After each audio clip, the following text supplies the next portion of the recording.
The family dinner was going exactly as expected. Dad complained about the market while Mom refilled wine glasses, and my brother Kevin bragged about his latest promotion at Goldman Sachs. Just another Sunday at the Anderson household. Another rough quarter, Dad sighed, cutting into his roast beef. Thank God we kept our money in traditional investments. Right, Kevin? Kevin nodded smugly. Blue chip stocks, municipal bonds, the safe way to grow wealth. He turned to me. Unlike some people's alternative investments. I took a sip of water, thinking about the email I'd received that morning from my lawyers. Tomorrow would change everything, but for now I let them talk. I still can't believe you threw away your inheritance like that, Rachel, Mom chimed in. Your grandfather worked so hard to leave each of you something. Yes, the inheritance. 5 years ago, Grandpa Joe had left each grandchild $100,000. Kevin had immediately invested in a portfolio of safe stocks. My cousin Sarah bought a house. And I.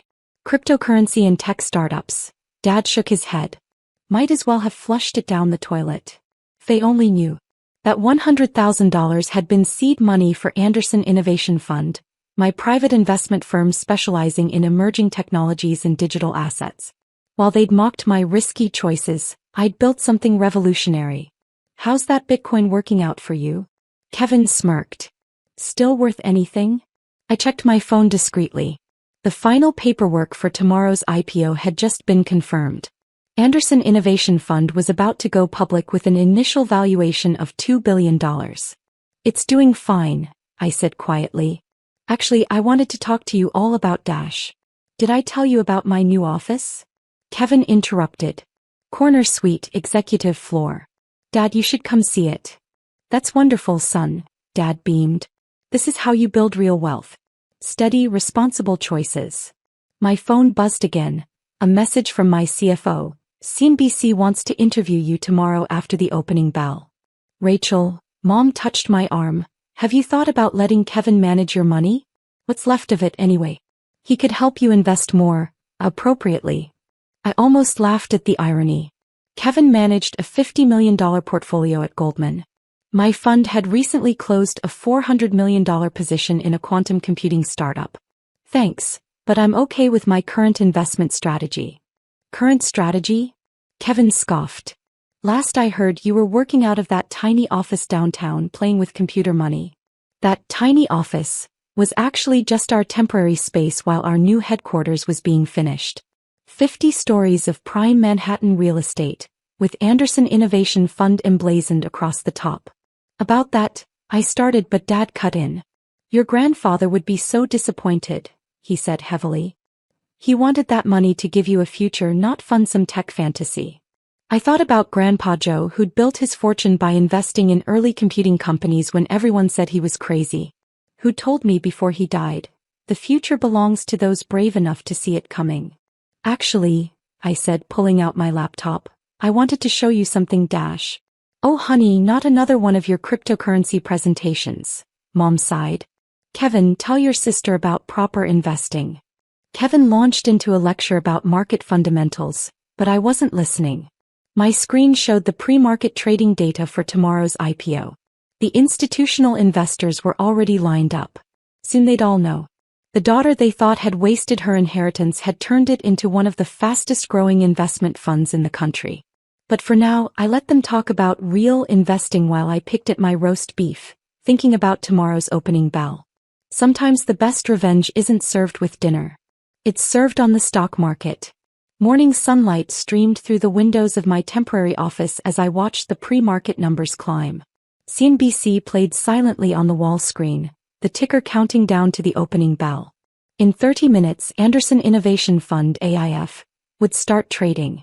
My phone buzzed. A text from Kevin. Family breakfast at the club? Dad wants to lecture you about responsible investing again. Before I could respond, my assistant Sarah rushed in. The Wall Street Journal article just dropped. I pulled up the headline. Tech investment prodigy takes fund public. Anderson Innovation Fund expected to be largest IPO of the year. Your family still doesn't know? Sarah asked, arranging the documents for the opening bell ceremony. They're about to find out. My phone rang, Mom this time. Rachel honey, please come to breakfast. Your father's worried about your financial future. I smiled, watching the growing crowd of reporters gathering outside our building.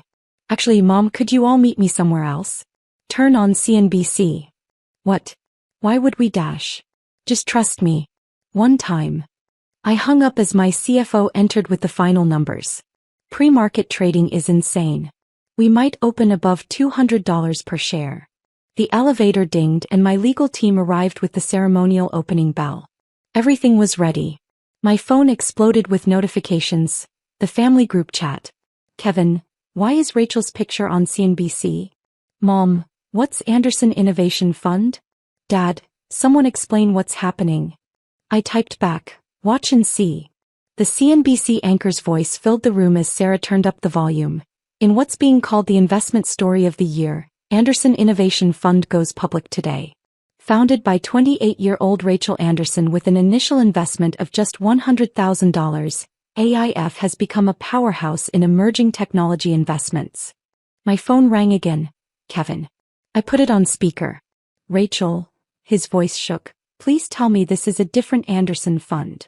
Remember that computer money you laughed at? I replied. It just made me a billionaire. The anchor continued. With investments in cryptocurrency, quantum computing, and artificial intelligence, AIF has shown returns of over 1,000% in the past 3 years alone. Another call, Dad this time. Rachel Elizabeth Anderson, what is going on? The inheritance you thought I wasted? I said calmly. I turned it into a $2 billion fund. The opening bell ceremony is in 15 minutes. You might want to hurry. I could hear Mom crying in the background as Dad sputtered, 2 billion. Actually, my CFO whispered, showing me the latest numbers, closer to 3 billion now. The elevator opened again and there they were, Mom, Dad, and Kevin looking shell-shocked in their breakfast clothes. They stared at the bustling office, the wall of screens showing AIF's logo, the reporters setting up cameras. Welcome to Anderson Innovation Fund, I said softly. Would you like a tour before the bell? All this time, Kevin whispered, while we were mocking your investments. You were building an empire, Dad finished, his face pale. Mom stepped forward, tears in her eyes. Rachel, why didn't you tell us? Would you have listened? I asked. Or would you have just told me again how I was wasting Grandpa's money? The CNBC anchor's voice cut through the tension. We're live in 5 minutes with Rachel Anderson, the new face of modern investing. You should all take your seats, Sarah suggested, gesturing to the front row. The ceremony's about to begin. As my family sat down, still dazed, I straightened my jacket and checked the markets one last time. Kevin leaned forward, his voice hoarse. Rachel, all those times I lectured you about investing. Save it, I said, picking up the ceremonial bell. We're about to find out who really understands the market. The cameras turned on and the countdown began.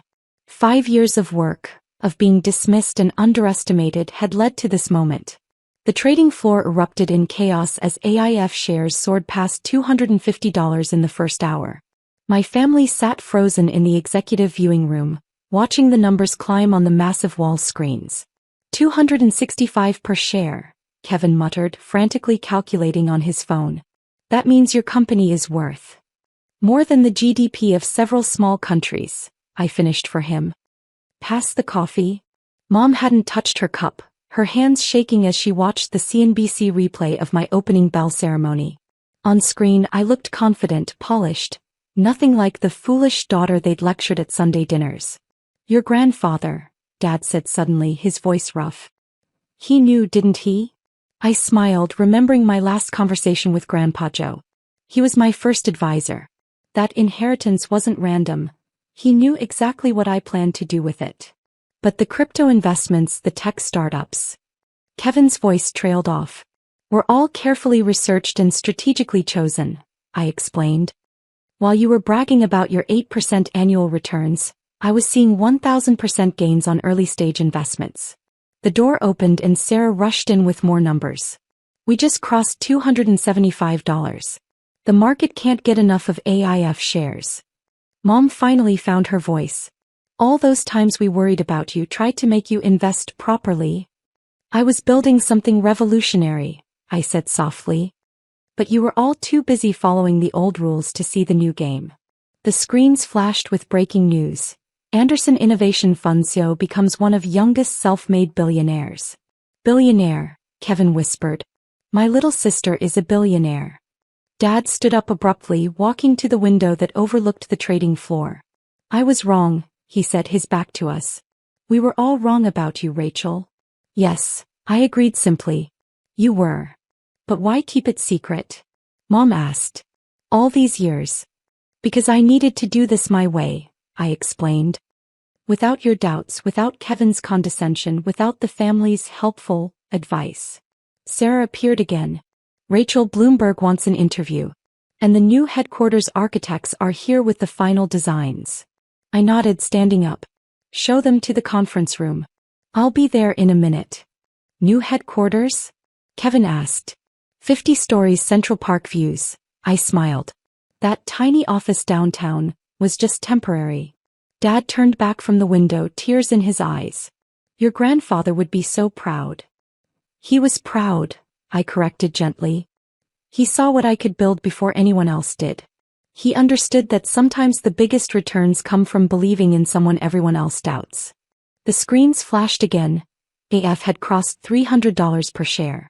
The wasted inheritance had multiplied beyond anyone's wildest expectations. So, Kevin said, attempting a smile, about that investment advice I tried to give you. Actually, I picked up my tablet. I have some meetings with potential investors. But if you're interested, AIF is always looking for talented analysts. Starting positions begin at entry level, of course. His face reddened as the meaning sank in. The brother who'd lectured me about finance would now have to apply for a junior position at my company. I should go, I said, gathering my things. Sarah will show you out. When Mom? Dad? Sunday dinner this week will be at my place. The view from the penthouse is spectacular. As I walked toward the conference room, I heard Mom whisper, our daughter, a billionaire.